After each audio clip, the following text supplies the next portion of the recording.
Good morning. 6:45-ish.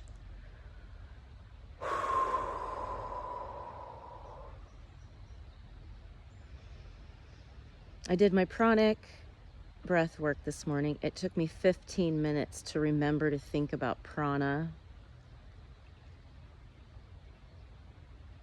And I took my shoes off. And I would like to ask Rosalind Jocelyn for a message.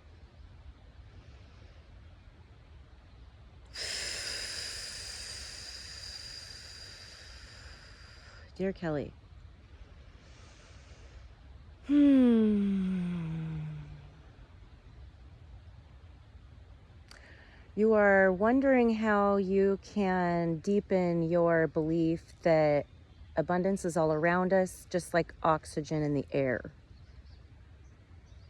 You want to take this in deeper. And we told you just keep meditating on it. And over time, it will erode away at your belief system that is stuck in fight or flight, that is constantly ready for attack, that feels guilty about everything. Okay? It took a long time to get that way. So you got to give yourself time. That's why we use the metaphor about a marinade. It's going to take time and slowly, because it's like your ego has to be caught off guard in order for these messages to go into your subconscious. If you do it with logic, your ego has got a defense against any news about oneness. The ego survives on the belief in duality. The ego was created when duality was created. It is your identity as a separate individual from God. That's what your ego is. So the whole spiritual path is undoing your ego. And it was nearly impossible to do during the reign of the service to self entities.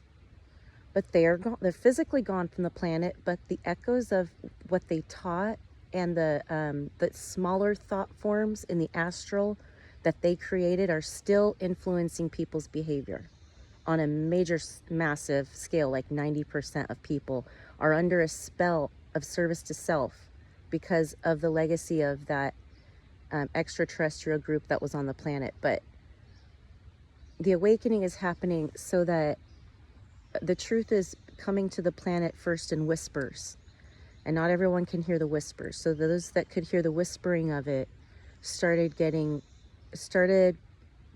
with it, training with this new version of reality, that truth and love and harmony are within you, and that you have the responsibility to find it.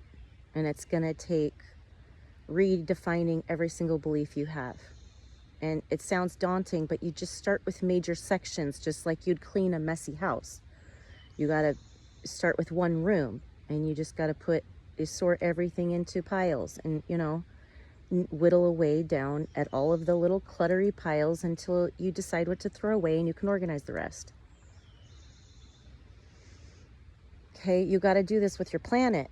You got to look at the sections. You got to look at the school and the medicine and the government and how how the food's grown, and the agriculture and the stress levels. You got to address your stress levels, humanity. Just start poking away at your stress levels, and you will find peace, a little bit at a time. Every single pattern of stress that is in your life that you can eliminate just by saying no to someone, that you are no longer allegiant to them.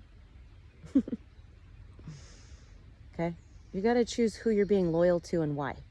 And why? Now that you know stress is your number one enemy, who's bringing stress into your life? And if it's hard for you to cut that person out, just give them space and decide on a pattern that you'd rather put energy into and start putting energy into it, whether it's time, whether it's action, whether it's money, whether it's a phone call,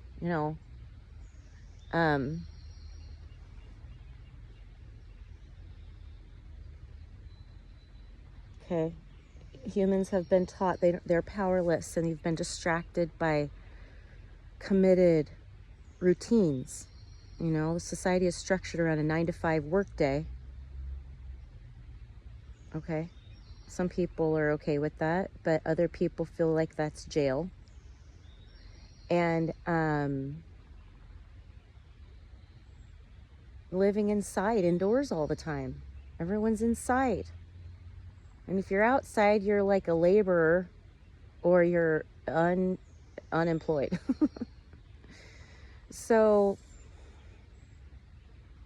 people need to be outside. You need sunshine. You got seasonal affective disorder because you don't get enough sunshine. Okay? And it's daunting to think about changing society. You can't make big moves overnight. And you need a lot of people to make big moves. So you got to start with what you have control over and the decisions that you're making on a daily basis. And what are you avoiding that you could confront? And why? What do you need to feel stronger so you can confront that? Okay. Maybe you don't need to be stronger. Maybe you just need to be more humble and more vulnerable to say, I don't need that anymore, or I don't want that anymore, or I'm not listening to them anymore.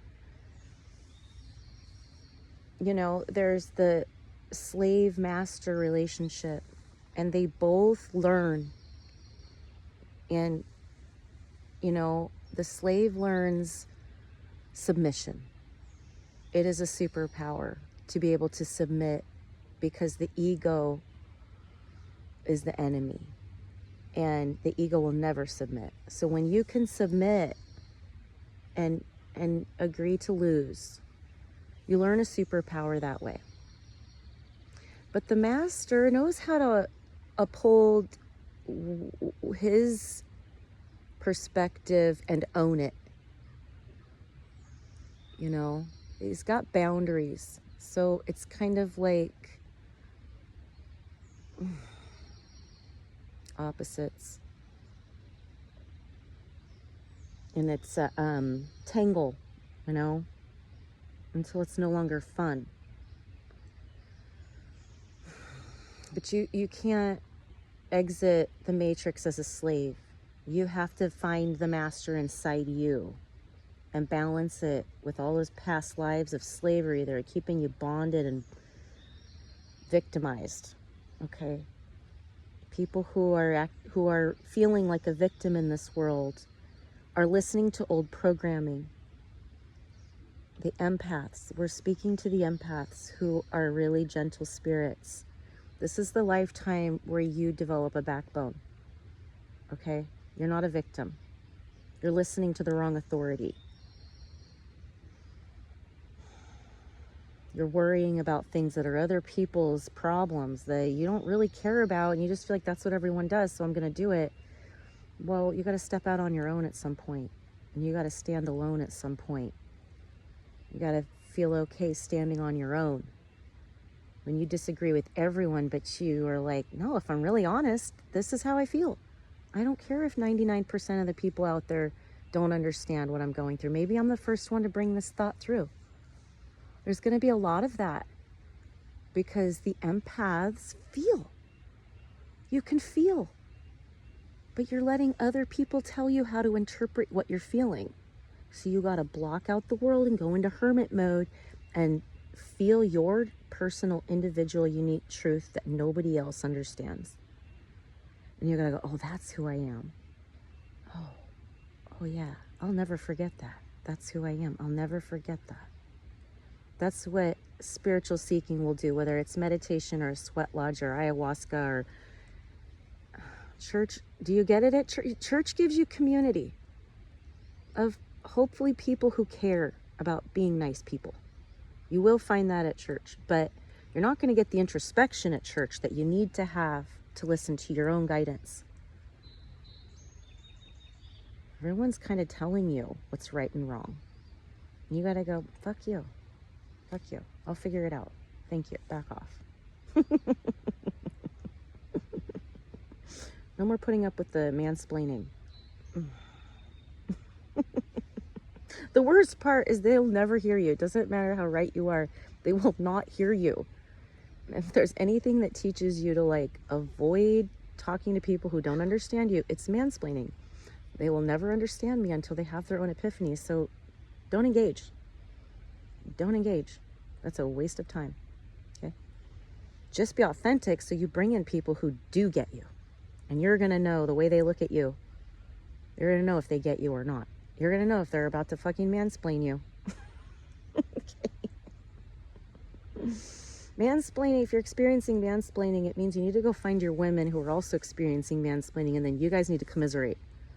And don't even talk about, don't even talk about the people who are doing it. Just like they're your people, the ones who are also getting mansplained too. But you guys don't bitch and moan, you just build from where you are. Don't look back. Okay?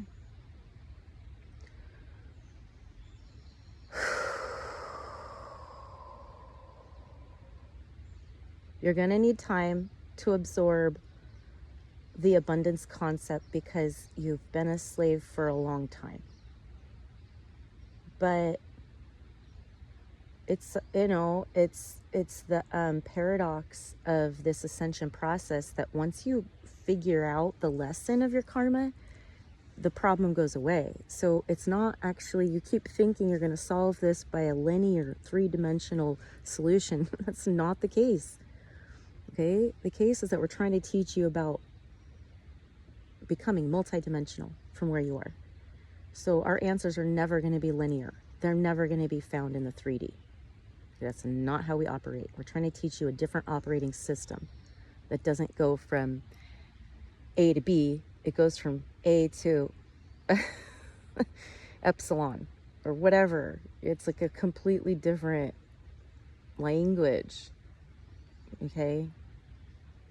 We're inviting you into light language, really, because we're like, see how limited it is to tell you in your English language what we're talking about? It's going to take us years to use your words to explain it. You've got to learn another language. Okay?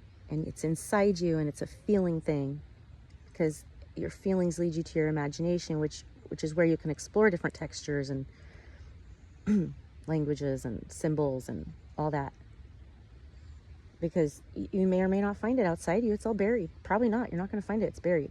You got to go inside to find it. And you got to say fuck off to everyone else who's telling you what to look for. Don't listen to anyone. That's why all the sages are meditating and sitting crisscross with their eyes closed, because they're like, the world does not have the answers. It's inside me. And the inside you communication is going to use symbolism from your world to communicate to you.